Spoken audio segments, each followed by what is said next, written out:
I'm Vanda Brady.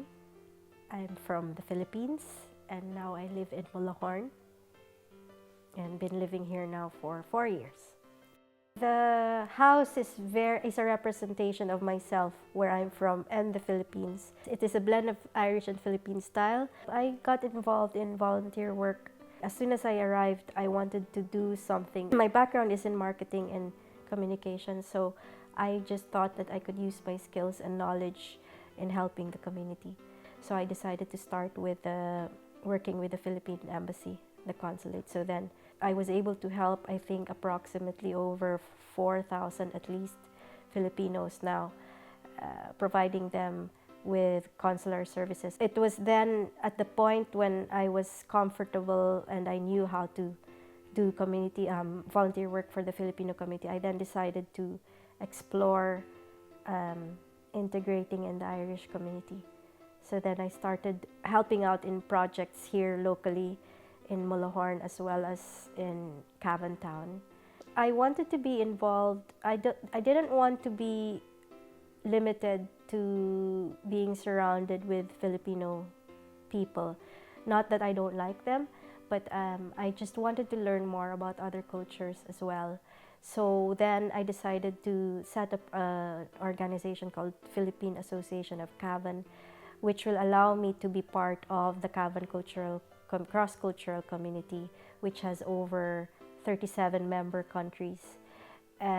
This gave me the opportunity to reach out and learn about other cultures. I decided to promote the Philippines then to other cultures and not just limit myself being surrounded only by Filipinos, but also be really part of the Irish community and really try to understand and contribute and be part in whatever's happening around me. When I came to Molahorn, the first thing they thought was I was a nurse, because majority of Filipinos are working in the healthcare industry. I have a different background, so when I came, it was funny because they were like, "Oh, so you're a nurse? That's great. We have a nurse here now with us because she could help us out." And I said, "No, I'm not a nurse. Sorry." And I just felt like, I didn't meet their expectations at all. And even when I go see a doctor, they would look at me like, "How would you not know what chicken pox is?" And I just like, they would straight away assume that I'm a nurse, but I am not. But that's just the way it is. Just because you're from one country, people assume things straight away. But it's nice to remind them, and you could see that they learn as well. Yes. And that's when they realize that not everything you know is true. It really helps a lot that I'm married to Shane, because when you go out and meet other Irish people in the community from Molahorn, he's there with me to introduce me to others. That's like the support that I get from them.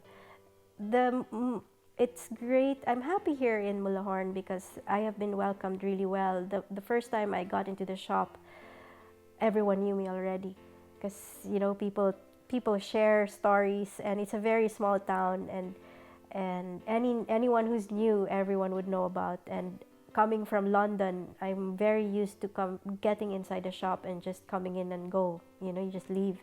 But here, you have to stay and say hello and chat. But now I've picked it up.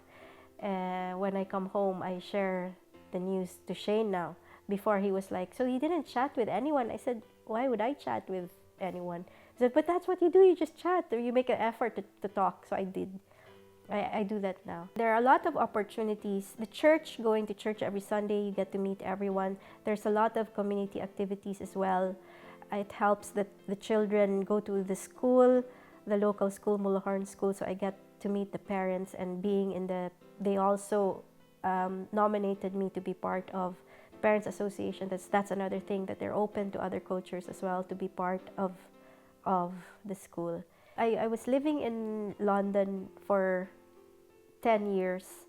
We were sitting in the park, and Guia was there, and Charlie was there, and it was the normal Sunday, and we were sitting there, and we just looked at each other and just, "So what's the plan now?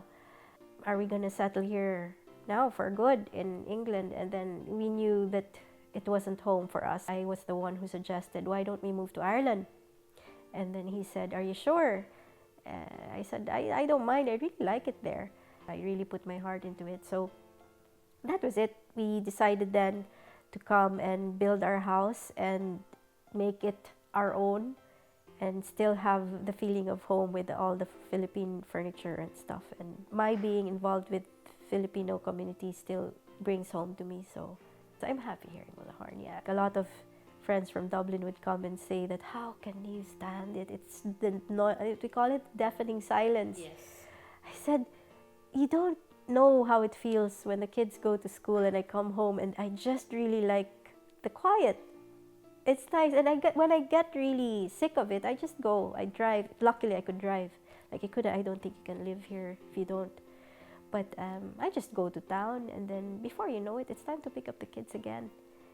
So, yeah, and I'm really glad. Like I'm busy now with the next chapter, and then now with the recent the Brexit forum. There's always something that comes up in my head that I want to do. It's crazy sometimes. I'm always busy.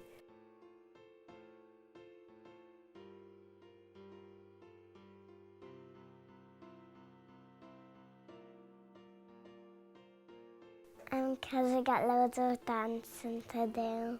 My school is close by. I like going to my granny and granddad's house.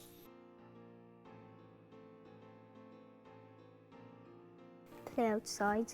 I just play football and ride my bike around the house. Sometimes they smell. I only like them because they give milk. Yeah, I like it more than London because there's more space to play football and to ride my bike. And if you're in London, you just have to ride down the blocks, and sometimes you can get lost and you can crash with the cars.